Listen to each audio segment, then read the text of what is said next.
নমস্কার, আমি ফুল্লরা মুখোপাধ্যায়। মূলত আমি লেখালেখি করি।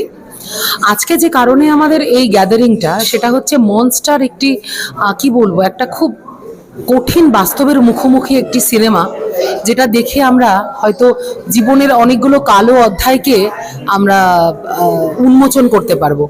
অভিষেক দা অসাধারণ একটা সিনেমা বানিয়েছেন, এবং তাতে আমাদের যারা বন্ধুরা আছে, বিশেষ করে পিয়াসী একটা ছোট্ট রোলে কিন্তু এত সুন্দর তার এক্সপ্রেশন, এবং পুরো সিনেমাটা জুড়েই কিন্তু আমরা বুঝতে পেরেছি যে সত্যি কথা বলাটা কত জরুরি আমাদের জন্য। এবং একটা লেসন আমরা শিখলাম যে শুধু মেয়েরা নয়, ছেলেরাও সমানভাবে তারা মানে দুর্বল বোধ করে সমাজের কাছে। ছোট থেকে বড় সবাই, তারাও সেক্সুয়াল হ্যারাসমেন্টের মধ্যে দিয়ে যায়। তো এটা একটা খুব ভালো সিনেমা, খুব ভালো মেসেজ আমাদের জন্য, সমাজের জন্য।